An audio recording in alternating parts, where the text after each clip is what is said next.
Podcast in the history of podcasts. You are watching Wrestling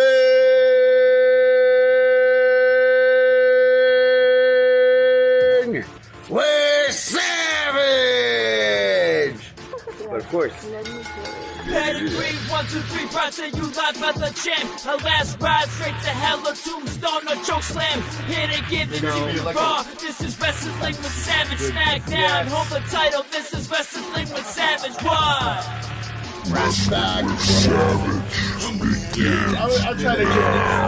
I'm trying to give these two WWE legends.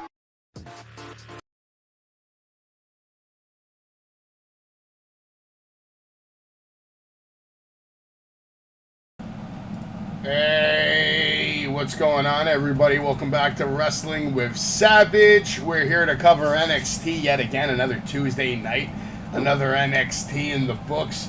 Jay, how you doing, buddy?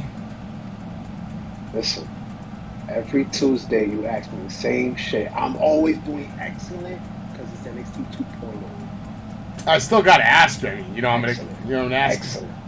Excellent. Jesus Christ. Excellent. That's how I feel about this show. Jesus Superior Christ. show. Superior show. NXT pops off. We get a video package from Worlds Collide. Ricochet versus Carmelo Hayes. The Elimination Tag Team Championship match. We got video of the Women's Championship match. We got video of the Men's Championship match between Braun Breaker and Tyler Bate. And that's how the show would kick off. It would kick off with Tyler Bate coming out to the ring. He wants to thank everyone who came out on Sunday. Braun is not just a breaker by name, but a breaker by nature. We created magic that night, and I want to thank everybody for being a part of that magical moment, all you beautiful people. Gallus then interrupts, and not very nice of Gallus to interrupt Tyler Bate, who's, very nice guy, cutting a very nice promo. Gallus interrupts, says you should be apologizing to everyone in the United Kingdom. You let down the UK, you let down the whole locker room, you let down all of Europe. You had one job and you blew it. But, they're letting him know there's three of us and only one of you. Gallus then proceeds to beat down on Tyler. And, of course, out comes Braun Breaker to help him out, save the day. And basically, Braun Breaker says, today, worlds unite, because we're going to kick your ass. And that's how we set up our main event for the night. Later on, we're going to get a match between Tyler Bate, Braun Breaker, versus two members of Gallus, which we'll find out later in the night. Next, real quick before I move on to next, what did you think of this opening? I thought it was a kind of... I thought it was flat. I thought it was really weak, man. It didn't get me hyped for the show. It's flat, and what made it worse was Breaker's line. He tried to come in with the save, but it all fell flat. I didn't like it. It was just pointless. Usually, like, the opening segment of NXT is supposed to get you hyped for the night.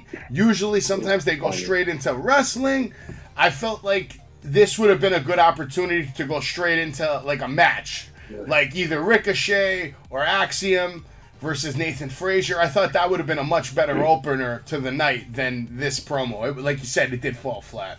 Yeah, it was flat. It was pretty bad. It was flat. After this, we're going to get a segment from Pretty Deadly. They're trying to decide, which titles they like better. It's like trying to decide between Brad Pitt or Chris Hemsworth. It's just not possible. Hard decision. They also let us know that now, because of this, they are now the greatest tag team of all time. Yes, boy.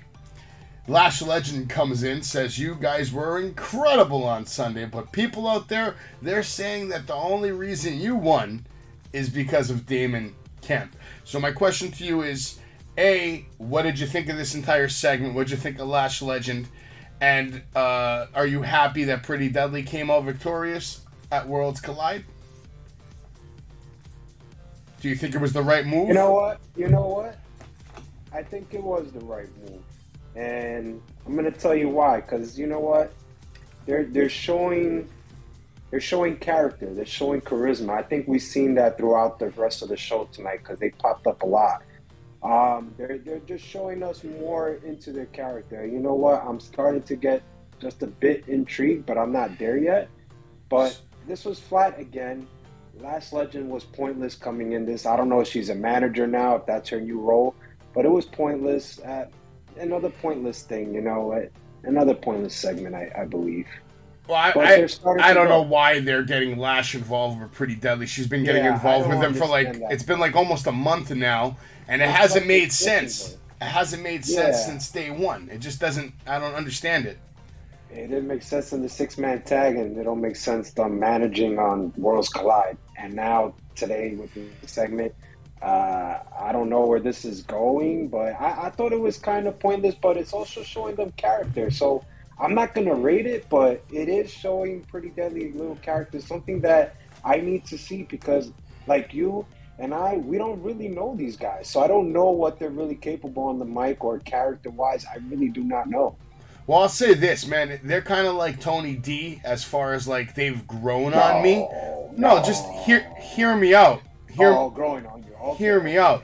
When we first started doing this show, me and you both were calling Tony D'Angelo absolute hot trash. We were calling Pretty Deadly hot trash. The only people we liked were like maybe Solo Sikoa, Braun Breaker, Cora Jade, Roxanne, you know, the pillars, whatever. But we weren't liking Pretty Deadly. Now here we are, 4 or 5 months later, and all of a sudden now you're saying they're starting to have character. Yeah. They're showing. I feel like they've grown on me though, and they've come a long way. Compared so you're there. No, I'm not there yet. It's still going to take some time. But compared to from what they were when I first saw them on TV, they're night and day different. You can see they have more confidence now. You can see they are cutting promos without making mistakes. They have good facials, good expressions, and guess what? They're actually doing pretty good movesets in the ring. Giving hard shots. No, I gotta say, compared to 5 months ago, they're wrestling way better than they were. That's all I'll say about that. Lash Legend, I feel, is better off on her own. I don't know what they're doing there. I guess we'll have to wait and see how that plays out. Next, we're gonna get a video package. They're gonna let us know about Cora Jade and Michael. They were talking. Jade was talking shit, telling her, is the final boss scared? Michael says she already has an opponent against somebody that's very respectable in Roxanne Perez, which sets off Cora Jade for the night. Obviously, Cora Jade isn't going to appreciate that. She's not going to let that go. That's going to come into play later in the night. Next, we're going to get a match. Toxic Attraction is in the ring. They are going to be taking on Nikki, ASH, and Dewdrop. Gigi, Dolan, JC Jane back in action. So, obviously, the injuries aren't that serious because we got them live tonight back in the ring. Dewdrop and Dolan to start off the match. Gigi on the back foot. Soon the quick tags start. They're cycling through, non-stop coming in and out of the ring. Ash up top. Jane manages to cut her off, knock her to the floor. Cannonball off the apron. Toxic is now in control. We go to break. Back from break, Toxic was working Nikki over in the corner. Eventually, she rolls out of the way from a senton from JC Jane. She clears a path for herself. Tag has been made. Dolan in. A hot tag with a kick to Dewdrop. A chop, a headbutt, leg sweep, slamming JC into Gigi when she runs in, then throwing a senton on both of them. We get a cannonball in the corner. Dewdrop up on the second rope for the Vader bomb. JC Jane breaks it up. Gigi with a diving crossbody reversed into a Michinoku driver. We get the freight train crossbody following all that up. Dewdrop and Nikki Ash win by pinfall with a crossbody from Dewdrop on Gigi Dolan. What did you think of the match? I think the whole everything was just freaking weird, right? It didn't make sense. Match, this whole booking, the finish. I'm not quite understanding. I thought they weren't there yet because Gigi was hurt and they were ready for that main roster. To be honest, they were my horses to win the whole tag team tournament. But unfortunately, Gigi got hurt. And I thought they were going to just stay back in NXT 2.0. Now I'm starting to think, wait a minute, they just took the L against Dewdrop and Nikki Ash, probably one of the worst tag teams in the history of WWE. Are you kidding me? Dewdrop, one of the most dangerous workers on Jay's list right now of women rise. We'll get to the other one later tonight. But Dewdrop, really? I didn't understand this, but there were some nice moves, except for some shit I call just shit moves, right? Let's start with JC Jane when she was in the corner turbo on Nikki Ash. She just did the weakest chops in the world. I didn't even hear a slap. I just heard a little like a little wrist slap. It didn't make no sense to me. That's why my camera's falling all out of place, because it was just fucking weird.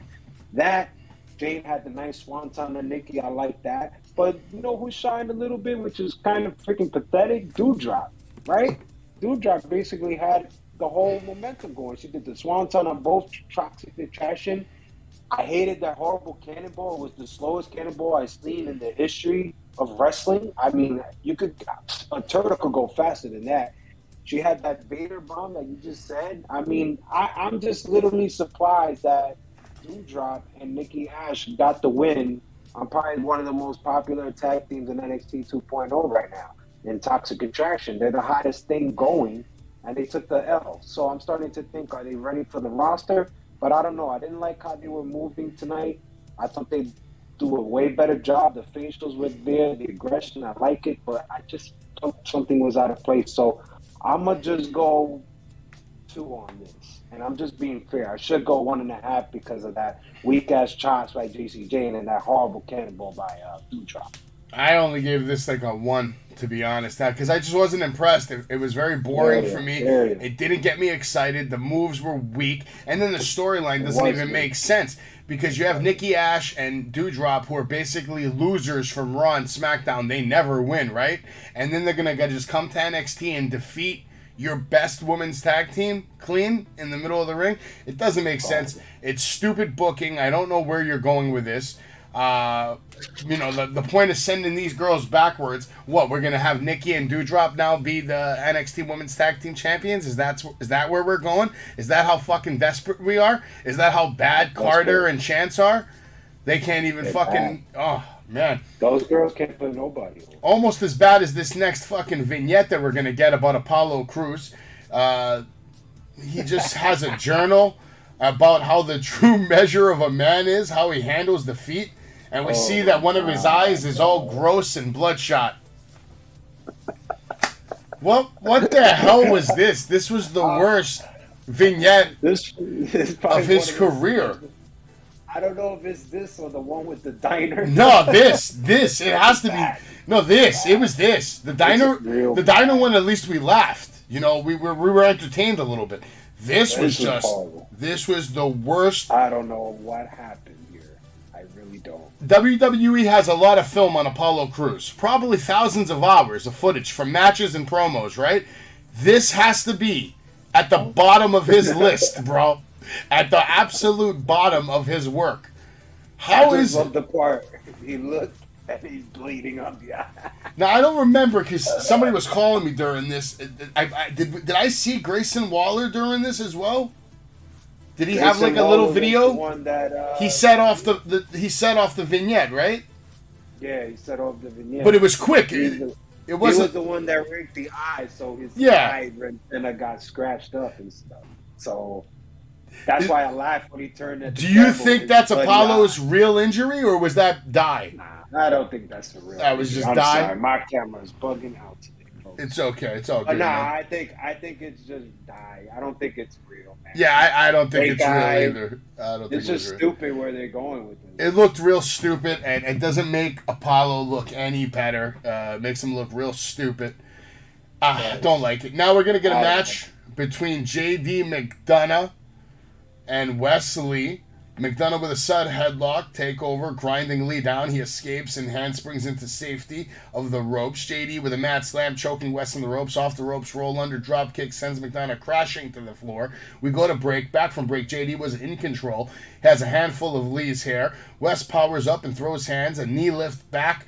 Backs McDonough up. Body blows into the ropes follow. Big tossing German suplex. JD sidesteps. West slips out of a powerbomb. Jumping knee gets a headbutt. Both men are now down and out. We get a wrist clutch kick. McDonough gets him. JD McDonough wins by pinfall with the Saito suplex. Match was alright, but it was so quick. I don't know. What are you rating this? Maybe you saw something I didn't. I'm not going to rate it great, but I am quite surprised in both guys. I thought they both have great chemistry together. I thought the first 5 minutes was just pure wrestling. There were some nice moves, nothing fancy, I would say. JD had the insecurity, sent Lee on the outside. Wesley had that kick to JD's face, followed by the suicide dive where he almost kind of busted his ass. But hey, JD was there. Both guys showed great intensity. JD showed great intensity. He had great facials, especially when he had him in the head takedown. Submissions going. It was some nice stuff. I'm not going to lie, man. Even though there was some little ballerina stuff, but it was still some nice stuff. I like this. To me, this would have been match of the night until I got on to the next match. But this would have been match of the night. If this would have went a few more minutes, maybe. It needed to be a little longer. It was really short. There was another part I like. Lee hit the knee to the face, and then JD hit the headbutt, and both guys fell down. I thought the crowd was live. I kind of liked that part. So, yeah, I'm not going to go as high, but I'm going to just go a 2 here, which is be nice. It's nothing. It's not going to be a 3-star to me. But there was some nice stuff, man. And I told you, this would have been match of the night, but until I saw the next match. But there was some nice stuff here, and I think both guys work great together. They really do. Yeah, I'll agree with you. I'll give it a 2 as well, and they do have good chemistry together. Hopefully we get another match from them down the road that goes a little longer. Next, we're going to get a segment. Tony D'Angelo is going to be on the TV with Channing Lorenzo. They're hanging out with Pretty Deadly, rolls up, and then all of a sudden Tony congratulates them on their win and offers them an espresso before asking them how much their win cost. They look a little confused, and Tony is impressed that they did it on the up and up. What'd you think of this little video package we got? First of all, this whole Tony thing is a 5-star right there. I'm gonna tell you why. He just basically keeps reinventing himself and his little posse right there in Stacks and what he does. Now, since Worlds Collide, he decided to bring a little table with a nice Italian cloth and everything, drinking espresso and just having conversations with Stacks. I love it. It's something new. Yes, it's corny. You may think it's corny, but it is something new. It's funny, and I just love this part. How much did it cost you to, pay there, Kim, there to win those belts? It just works here, and it's working right now. It's just perfect. It was just perfect. And Pretty Deadly, give credit to Pretty Deadly. Like I told you, they're showing character. They're with Tony D'Angelo. They're with Stacks. And Stacks has those funny facials. He really has those Goodfellas, Mafia facials. You got to say that. You got to admit that. But Pretty Deadly showed a lot of character. They showed they were upset. They were throwing tantrums. They're like, nah, wait, can't. So I'm starting to see a little character in them. So I'm starting to get a little bit intrigued. So it is a 5-star here. It is a 5-star. So basically what you're saying is you're a yes boy now. Listen, man, wherever Tony D does, it's a 5-star anywhere, man. Yes, boy. I agree with that. Tony D's great. This promo was great. I had fun with it. It was one of the more fun parts of the night. I wish we could have got a little more out of Tony tonight. Guess we'll have to wait till next week. Now we're going to get a match. Roxanne Perez versus Michael Santamora. There was a lot of mat grappling to start off the match. Santamora was in control. Shot off, shoulder block, cross arm bar applied, but Perez posts into a pin to counter. We got a rolling big head scissors, folding press for 2. We got an arm wringer reversed. Roxanne turns it into a victory roll and transitions into a European clutch. But Michael reverses to a sleeper. We get the Guido clutch. Perez gets out and into an STF. Santamora to the floor. Roxanne dives on her. Back inside, she's fired up while Cora Jade watches as we go to break. Back from commercial, Perez struggles against the surfboard, but Santamora wrestles her back to the mat, trading uppercuts. Roxanne Perez drop kick into the corner, uppercut. Michael cuts her off with a kick. We get a fireman's carry. Perez slips out and hits a side Russian leg sweep for 2. Spinning wheel kick. Santamora then goes up top. Roxanne cuts her off, jockeying for position. We get the avalanche Frankensteiner for 2 count. Michael lands a pair of kicks, stepping up on her knee. Michael Santamora now wins by pinfall with Scorpio rising. Cora Jade, of course, runs in after the match, and Jade blindsides Perez by hitting her across the back with a shot from the kendo stick. Santamora then comes back to the ring to run off Cora Jade. There was a lot of respect shown between Perez and Santamora, and she showed her a lot of respect in the beginning of the match, showed her respect at the end of the match. Cora Jade showing absolutely no respect to anybody at all. What did you think of the match? What did you rate it? Shit, man. Don't give it a 5-star because that's just a fact. Shit, man. Never in the history of NXT 2.0 have we seen back-to-back 5-star matches by someone who is a rookie and is the pillar and is holding down NXT 2.0. You know what? Can I say one thing before you go on? Prodigy, You're worse than Hangman Adam Page. Never in the history. Never in the history, folks. I have so many notes here. It's ridiculous. Please, I don't even know where to begin. Begin at the end. I really don't.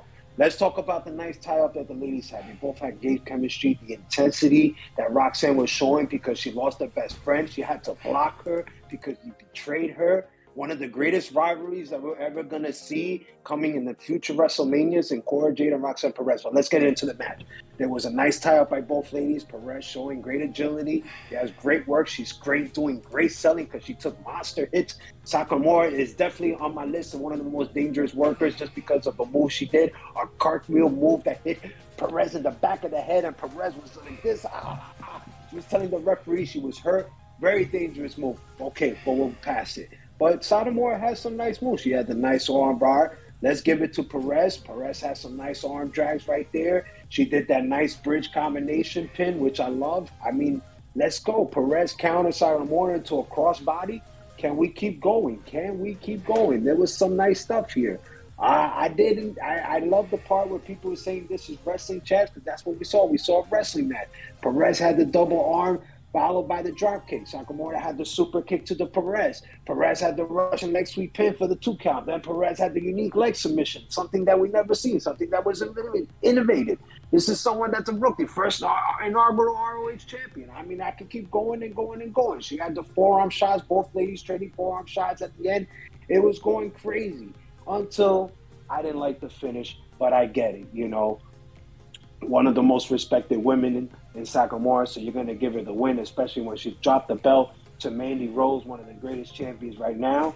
But what can I say bad about this match? Nothing was bad. Even when Roxanne Perez was ready to do her suicide dive, she even hesitated because Sakamura wasn't even in the spot. But even when she was hesitating, she was still going and she still hit it. So what can I say about Roxanne Perez? Then the Elite, the Future, and Cora Jade comes out, hits her with the stick.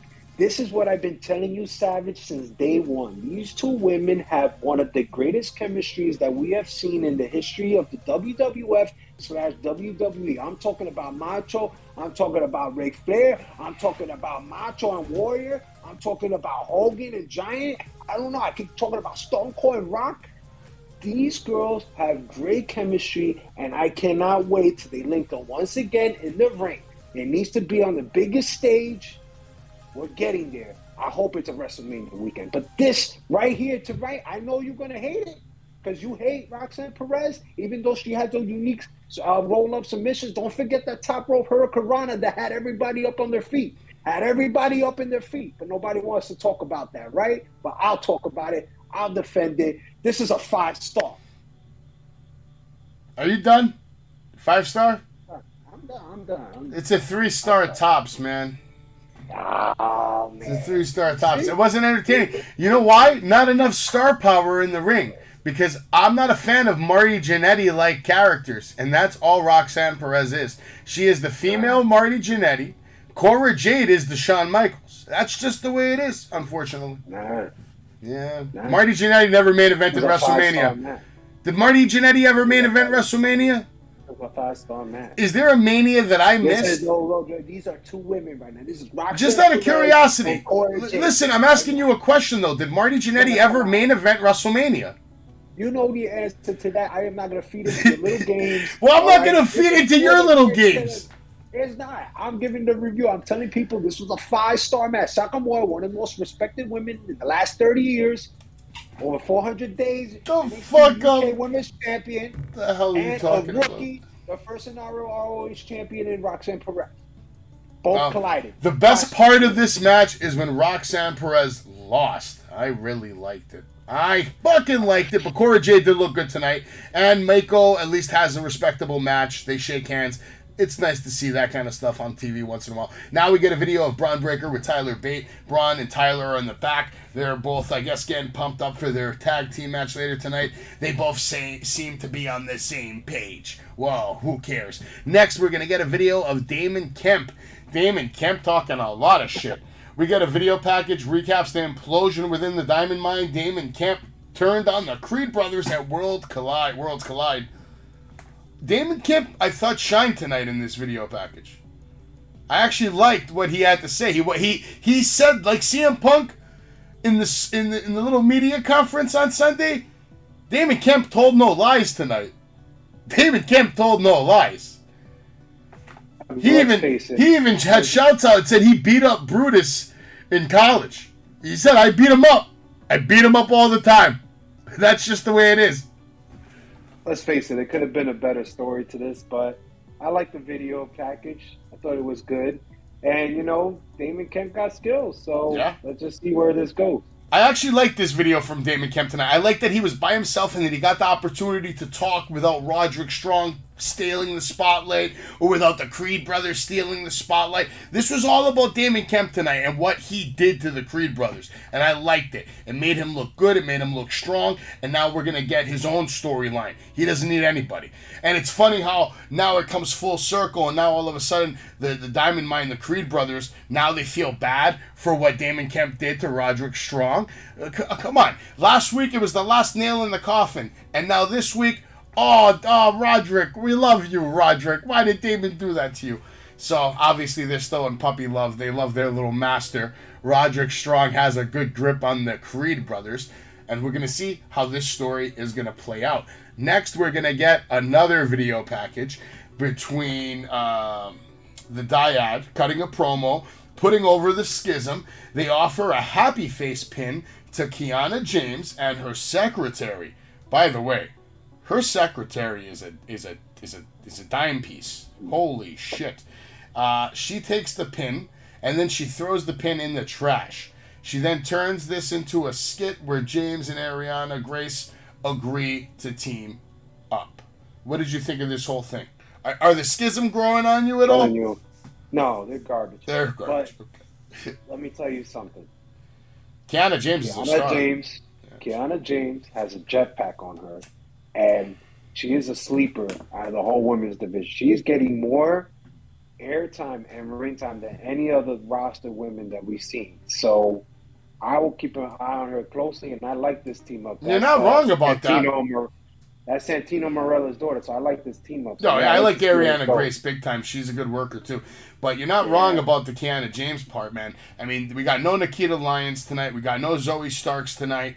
Cora Jade didn't have a match, but she was on TV. We saw no Tiffany Stratton, right? No Wendy Chu. So you're right. Compared to a lot of the other females out there right now, she is getting a lot more video time. Next, we're going to get a match. It's going to be Ricochet versus Tricky Williams. Ricochet pins Williams after a shooting star press. NXT North American Champion Carmelo Hayes was at ringside providing guest commentary.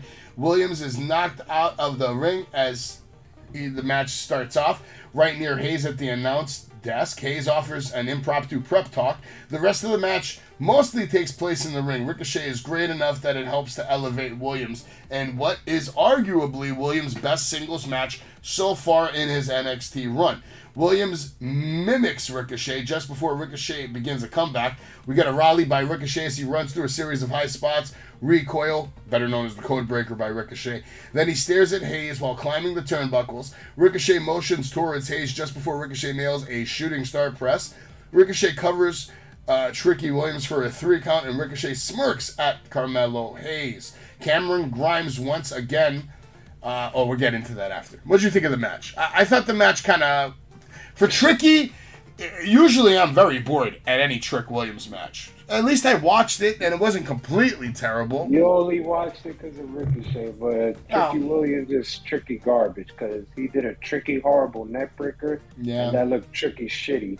Yeah. Even that kick that supposedly they did the replay, I wasn't a fan of it, and I'm not a fan of him doing some stinger splash from the other side on the turnbuckle.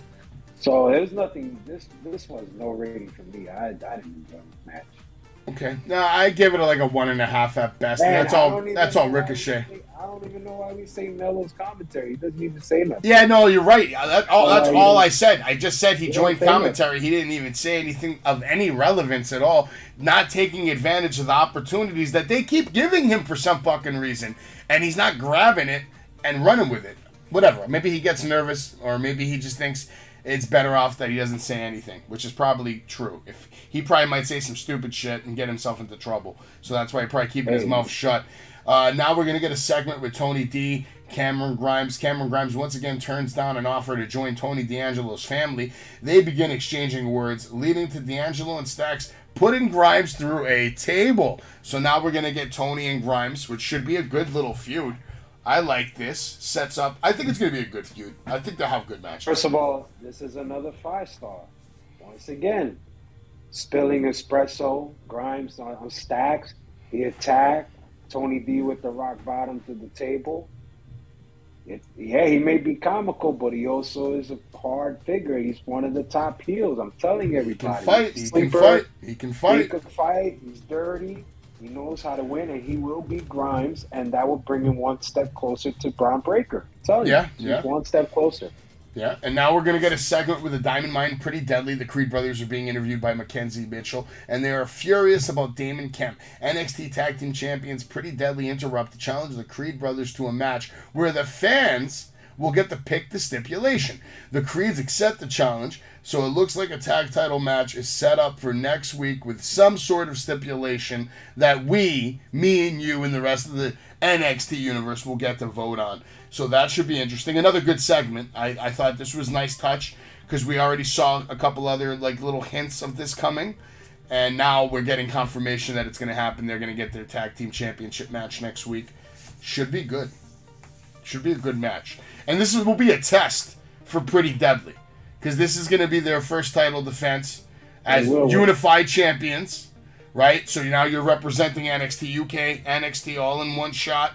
So this is a good test for them to see if they can keep the titles on their first defense. Next, I didn't get a picture of this because it was so quick, but we got a video package of somebody named Sol Ruka, who is a surfer that will soon arrive in NXT according to a teaser clip. Does anybody care? I don't care. I don't care. We have enough cooks in the kitchen right now that we got to focus on. We don't need to focus on anybody else right now. You already have. I was also surprised to see an advertisement, I don't know if you caught it, for the NXT trading cards.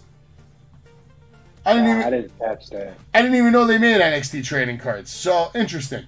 Oh. Very interesting. Cards. Hey, some of them have autographs, apparently. You can get an autograph from a pack. Ooh. Next, we're going to get a match. It's going to be the first of best of 3 matches. Axiom versus Nathan Frazier. Axiom goes on to defeat Nathan Frazier in the first of best 3 series. Axiom wins a very exciting fast-paced match, putting Axiom up 1 match ahead to begin their series. The match goes through a commercial break, but the pace remains quick as they trade near falls. Although there was like basically a stunt show full of all these high spots, it wasn't a complete spot fest. Axiom in the storyline has an injured leg, and Frazier was targeting it. However, Axiom is able to strike with a leg lariat, basically knocking the shit out of Nathan Frazier. Nathan sold this kick very well, and Axiom picks up the pinfall. It was a quick match, quicker than I expected it to be. I'll give it a 2.5. It should have been a little longer.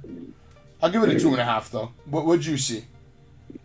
Can't go that high because it was a short match, and I think they were just had no more time. I mean, it was already like 9:35 when this match started. So I thought it was going to be the main event. I totally slipped my mind the breaker match. I was like, oh, crap. There was only 2 things I liked. Frazier twisting neck breaker suplex and when he did the flip over reverse DDT.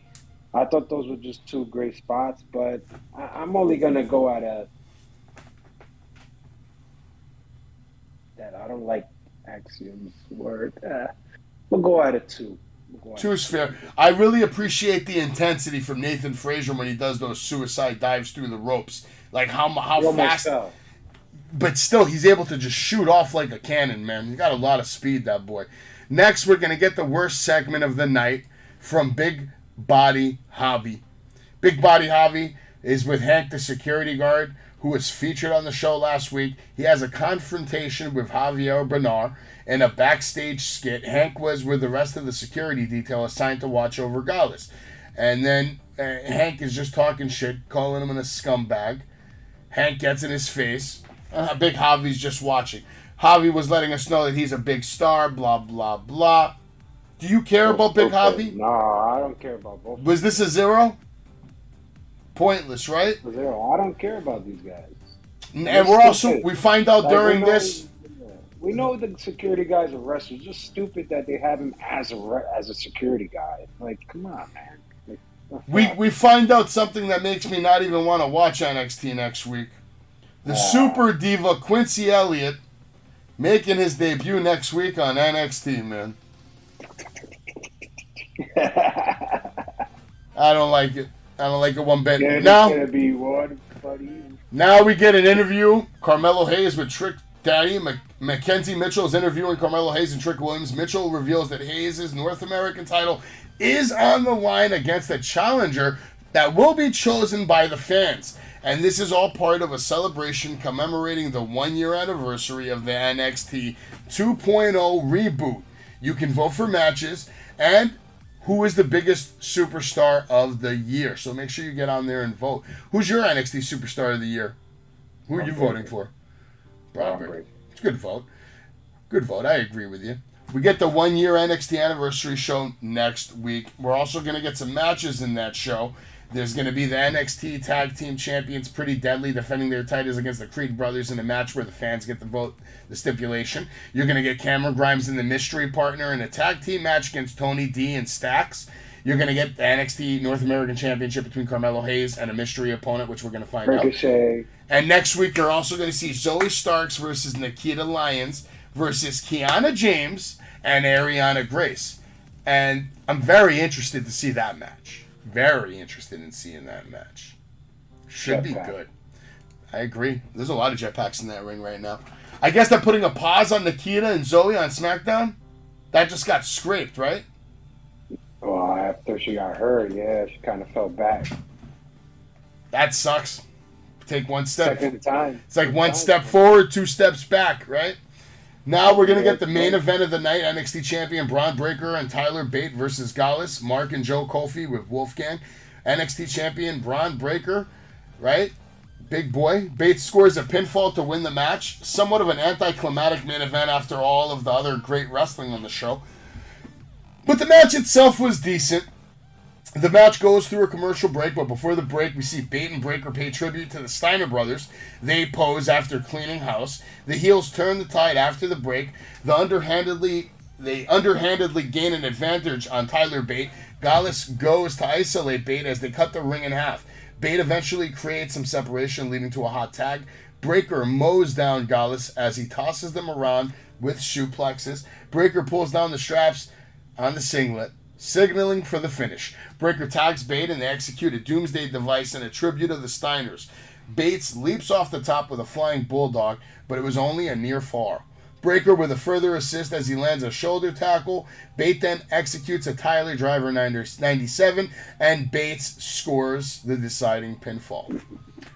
What'd you think of all this match? What are you rating it? Just average. It should have not been the main event. It was pretty whack. Special. I thought it was garbage. Yeah, there was double suplexes, Breaker with the shoulder tackles, followed by the slam. Wasn't really nothing going on. He only had a spine buster. Bate with the Tiger Drive 97 for the win.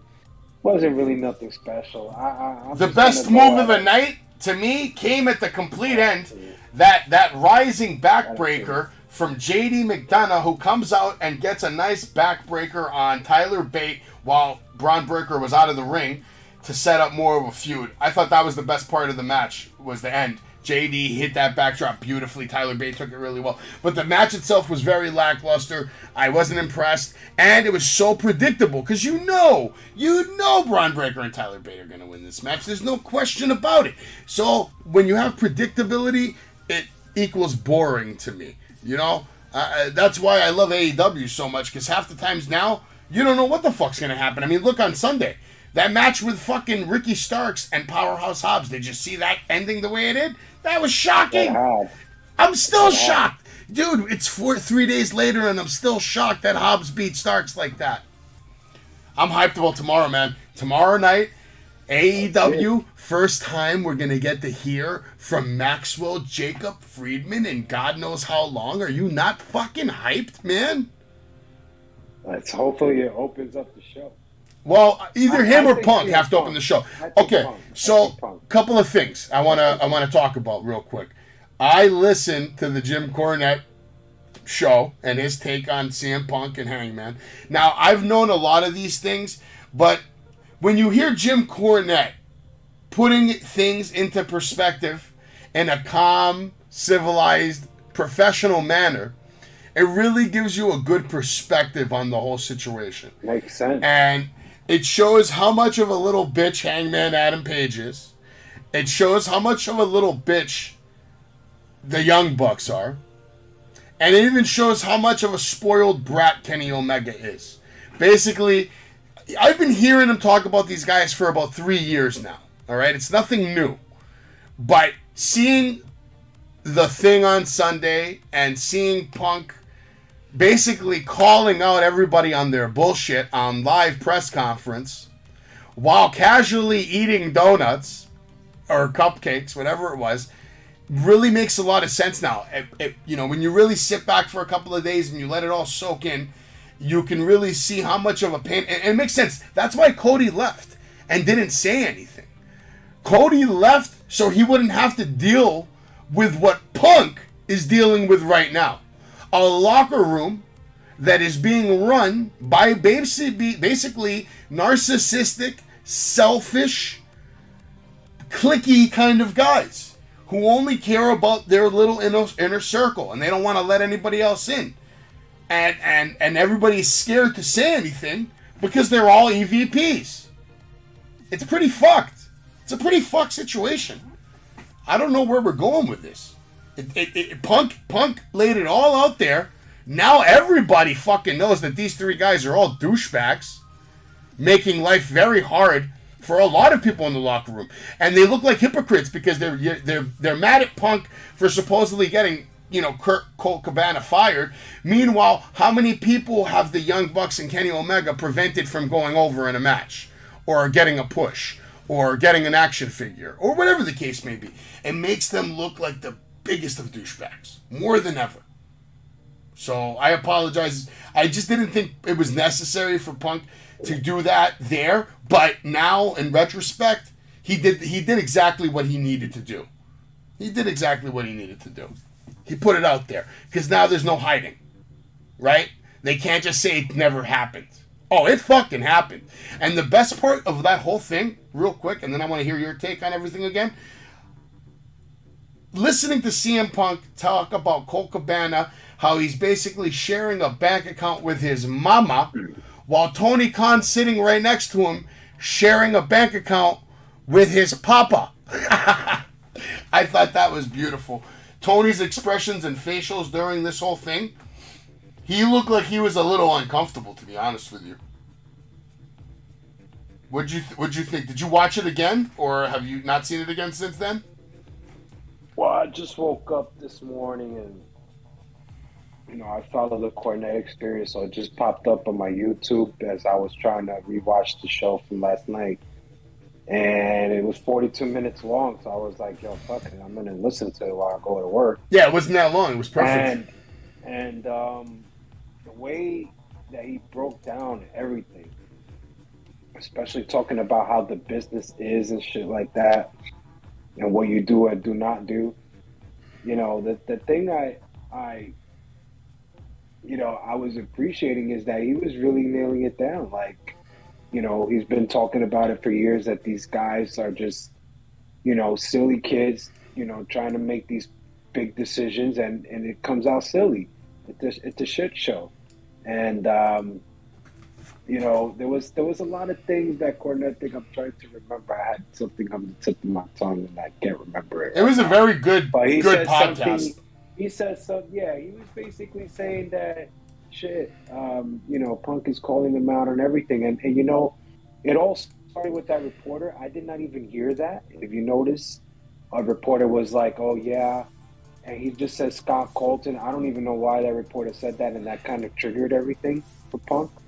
But he's absolutely right, man. I mean, what did he do to deserve this? I mean, he didn't deserve nothing. He's not taking any shots. I'm not saying he's the greatest guy in the back. I'd be lying to you. Maybe he, talks to certain people and that, yada, yada, that's it. But, he didn't do nothing. He got to drop the belt. He was trying to be professional about it. He was still professional about it when he got slammed on the air.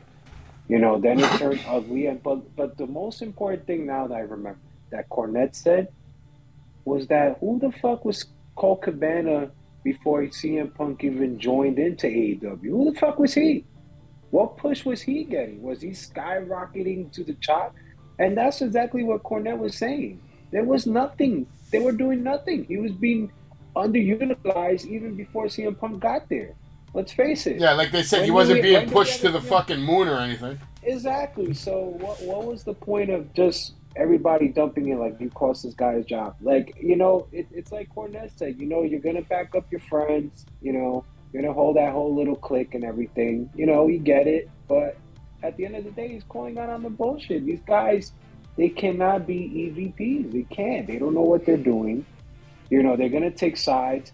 They bury everybody. Let's not forget FTR, for God's sake. They should be the World Tag Team Champs. How many times they got buried by the Young Bucks? They're not even in the fucking video game. Yeah. So what does that tell you, man? These guys, if you're not in their clique, it's like, nah. Well, Tony Khan's a greedy Tony Khan's a greedy fuck, so he's probably keeping a lot of people out of the game so they can be DLC and have reasons to make money. But real quick, do you know why Colt Cabana originally sued CM Punk? What was the reasoning? Because CM Punk cut him off? I know it was during that Punk was suing WWE doctors and everything, if you remember those lawsuits. Yeah, that was a long time ago. But what made Colt sue CM Punk? What did CM Punk do to Colt Cabana? I don't know. I thought they were both being sued together, and they were both taking it to WWE, and I think they both split it up. Like, they both went their own ways. I don't know what caused the rift, but I thought they were in the lawsuit together in the beginning, and then I think it kind of separated because of a rift that I'm not quite sure. I actually believe CM Punk that Colt Cabana was just a jealous little bitch, and he tried to hurt CM Punk financially. This guy, he said it right there. I could bury this guy. I got emails. I got receipts. This guy should be lucky. He's not being buried right now. It's embarrassing to say that you share your bank account with your mother. It's another thing for Punk to show all his evidence, because if he does, man, forget about it, man. What's crazy is that, Colt Cabana to this day is still making money off CM Punk's name. Just because this whole thing happened, he can charge money for his podcast, he can charge money for books, signings. People are going to want to always ask him questions about CM Punk for the rest of his life. It's crazy. But it's really Page, man. He's a fucking airhead, bro. He's dumb. I think he's just dumb. He's just a fucking airhead. I think he's just dumb. Yeah. What was he thinking? Like, what were you thinking when you were saying that? Dumb. Like, he was thinking that he was doing his friends a favor. Meanwhile, not really knowing that your friends are going to get your career fucked and shot. I don't know, man. When it was broken down, I was just like, listen. The good thing is, people that went into business for themselves don't last long, man. The only good thing is, in life you can redeem yourself. And Hangman's very young. He still has a chance to apologize, make amends, and learn. And learn. Punk said we far beyond that already. That's gone. He gave him an opportunity. You know what's crazy? That I didn't even know. So I saw the media scrum when he said, I gave this guy an opportunity, and he didn't want to fucking do it. No, so I know. That's why I went on live TV. More than likely, you're 100% right. I didn't even know that. But I didn't know that shit. The point is, time does heal all wounds pretty much. So if you give it enough time, and maybe Hangman does a series of things to make amends, that's what I would do. He has to wear the big boy pants, man. But, another thing is, like, he has to suck it up and say he was wrong. How you gonna have these three guys after that meeting is gonna go into CM Punk's and then a whole fight breaks loose? Did you hear that Punk might that's be? unnecessary. Did you hear that Punk might be injured now? He might have a torn bicep. I'm hearing. No, From- I heard he threw the first punch. No, I know, but they're saying there was a rumor. I don't know if it's true that during the I didn't altercation, hear that. he hit Nick Jackson. He punched him and tore a bicep while punching him. That was a strong punch, man. But I didn't hear that. I heard there was a punch. I heard Ace Steel was getting physical too. It's probably gonna be fired. But yeah, lucky nobody went to jail, man. What's crazy is, bro, what is the fucking point of we that? haven't heard a What's the fucking thing? peep from the Young Bucks or Kenny Omega. Not a fucking Because they went into his locker room and Ace Steel was there. But listen to me, what was the fucking point of all that? Why would you go into somebody's locker room and be like, no, what you saying? If you know he's already heated, he's already ready to fight, bro. You can't do it. You gotta let cool off. And on top of that, you're kind of like bullying him though, because you're going in the locker room with three people. He's in there with just one other guy who's not even a wrestler. And you know what's funny though? I think CM Punk can actually beat the shit out of Kenny, Nick, and Matt Jackson one-on-one in a real fight. Yeah, man. I mean, I don't think Punk cares. Nick got hit in the chair. Punk, I don't care how bad he lost at UFC. He's still a trained fighter. He was training to fight for like 4 or 5 years. He's not your average kind of Joe Schmo. Bro, listen. He can fuck somebody up if he wants to. Any of the Young Bucks versus Punk, I got Punk, bro. Oh, I got Punk too. I even got Punk against Moxley in a real fight. Because I think Moxley doesn't have the training Punk has. I just don't. Punk will take these kids down, man. It's like no joke. Bro. I mean, John Moxley will probably try to cut himself while CM Punk knocks him out. It's just very unprofessional that you have EPs that are children, and the best way they thought they could handle this was to go into somebody's locker room and when he's all heated and have a conversation. That's not how you do things. In my opinion, the Bucks and Kenny Omega, bro, are in big fucking trouble, Jay, because the numbers don't lie. You heard the ratings. When Punk's on TV, one point something million. And then main event time, it's Kenny and the Bucks. 200,000 CM Punk fans said, fuck this shit. I don't want to. You know why those 200,000 viewers disappeared when Cornette was saying that? Because that was when the Omega came back and he did a splash and it hit that little girl and the fucking fans. That's why the 200,000 just stopped watching it, man. Fucking girl got hurt. Little girl. Crazy. All I know is the Bucks and Kenny are in big trouble. They better tread lightly. They're all going to be walking on eggshells for the rest of the year. And lucky for CM Punk, though, CM Punk is pretty much invincible right now at this point. Because he's the reason why they're even hitting 1 million ratings. He's the reason why they're even profitable at all in any kind of capacity. And this thing that happened on Sunday, the whole scrum, whatever they're calling it, this scrum, the whole weekend, you had Clash at the Castle, which was like a WrestleMania kind of show, right? You had Worlds Collide and you had All Out. 3 pay-per-views. And it's Tuesday. And what are people still talking about? They're talking about the press conference that happened after the last pay-per-view. They're not even talking about the pay-per-view. They're talking about the press conference. So look what kind of shit CM Punk can generate by just dropping some truth that only he can do. Because he can get away with murder right now. I guarantee you there's not one other wrestler on that roster except maybe Bryan Danielson and Chris Jericho who could go up there and say things that they want and get away with it. They're the only 3. I don't even think Moxley can do that. I don't think Bryan Danielson can do that.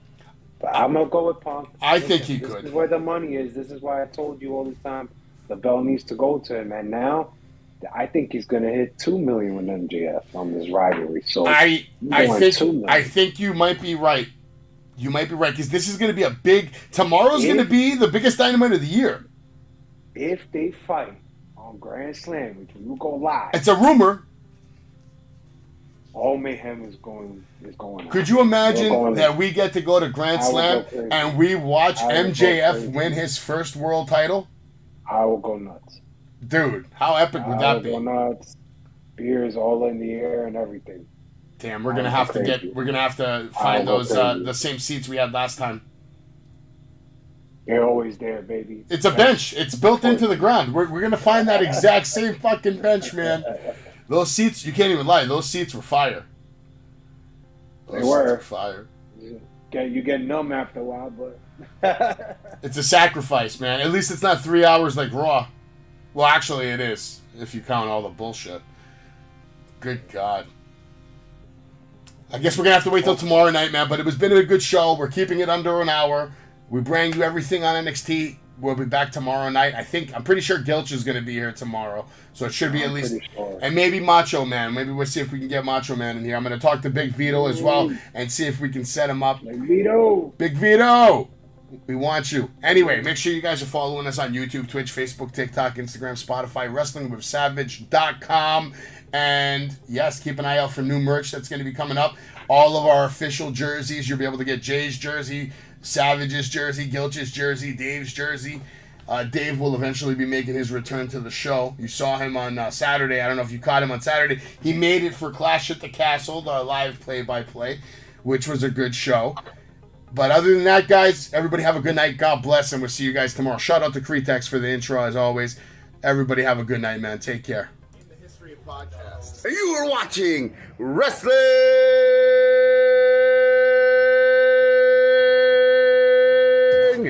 with Savage. But of course. Pedigree, 1, 2, 3, brought to you live by the champ. A last ride straight to hell, a tombstone, a choke slam. Here to give it to you raw. This is Wrestling with Savage. SmackDown, hold the title. This is Wrestling with Savage. What? I'm trying to give these two WWE legends.